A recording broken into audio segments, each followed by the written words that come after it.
What is up, you guys? Less than 24 hours to go until the most anticipated rugby match of the year so far. All Blacks number 3 versus Springboks number 1 at Ellis Park. And in this video, I'm going to break down 7 big talking points from the team namings of both the All Blacks and the Springboks. Let's get to it.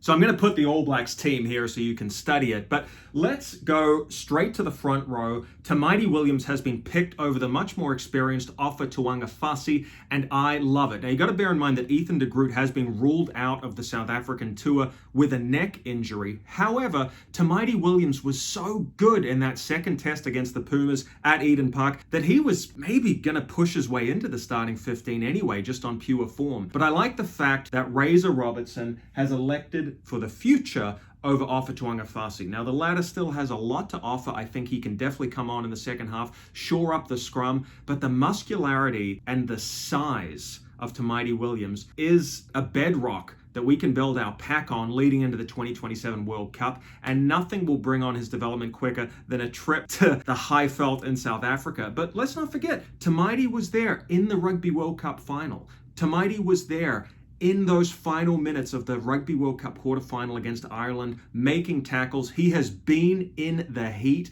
of battle on the highest stage. I think he's ready to kick on and become one of the first names that you write in the All Blacks 23. Very happy to see Sam Cane return. Now, Scott Robertson did say that Dalton Papali'i has a thumb injury that would have ruled him out of the game. However, if you read between the lines of his comments, it becomes clear that Cane probably did get ahead of Daltz just on experience, class, and a burning desire to atone for that red card in the Rugby World Cup final against the Springboks. If Cane can help the All Blacks get a famous win over in South Africa from this 2-test series, I think he's going to sleep a lot easier at night.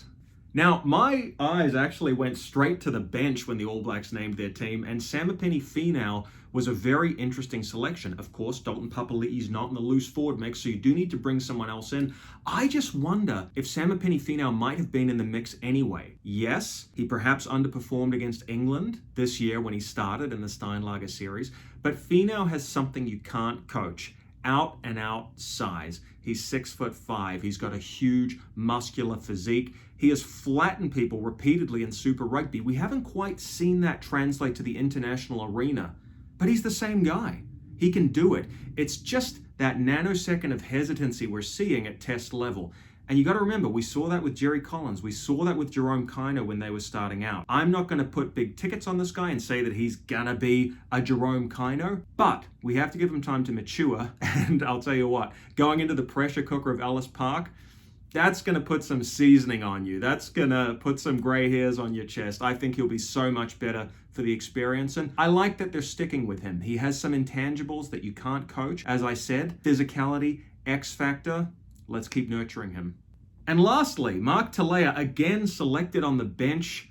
Why are we picking a winger on the bench? It's a luxury. I think the answer lies in the fact that Scott Robertson wants to move Beauden Barrett to 10 late in the game to take control, particularly of the kicking game. It's going to become critical that we're playing territory towards the end of this game. And that's when you might see Jordan move to fullback, rearrange the back three.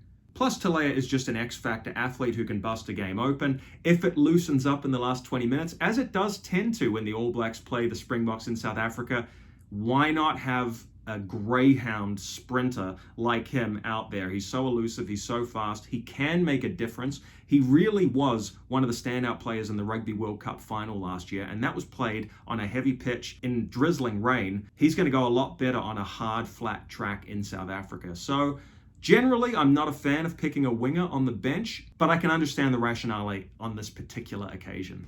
Let's move on to the Springboks. Even though I'm a diehard All Blacks fan, I might have actually been more curious about the Springboks team this week. They do have a bunch of injuries. As you can see, I'm going to put the team sheet here, but some pretty interesting nods to the future. It's not just the All Blacks that are trying to rebuild and look ahead to the 2027 World Cup. Actually, there are some seismic shifts happening in South African rugby, and I think that Tony Brown is behind some of them. Let's take a look at the number 10 position. Sasha Feinberg-Mngomezulu has been picked ahead of Handre Pollard, who, of course, was the clutch player in the Rugby World Cup finals, landing some of the gnarliest pressure kicks you've ever seen in the knockout stages.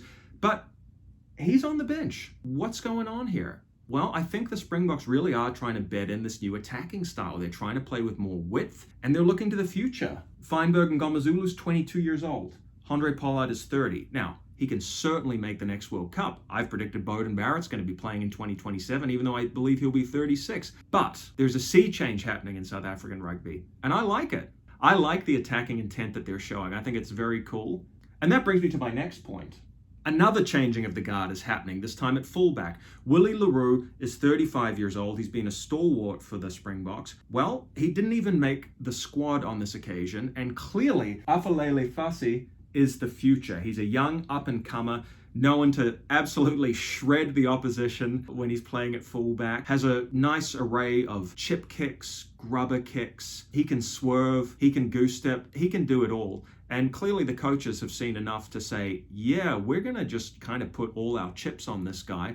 Really excited to see how he goes on a hard, fast track against New Zealand. There is the possibility of it opening up and becoming a real running rugby feast in the second half. And I predict that he will be one of the shining figures on the field if the game does go that way. And then lastly, the biggest talking point of all, the miraculous recovery of Eben Etzebeth. He did have a knee injury. Apparently, he has shrugged it off. He trained all week. Rassie, the coach of South Africa, has said, listen, we don't pick guys who don't train on a Monday. Well, Etzebeth suited up and he trained on a Monday, allegedly pain-free, although a rugby player is never going to tell you that they're in pain. They'll always just say, yeah, doc, I'm good. I can't feel a thing. So why am I calling this a non-issue? Well, I'm referring to some of the hyperbolic clickbait press that said Rassie's playing mind games, Rassie's getting into the head of the All Blacks.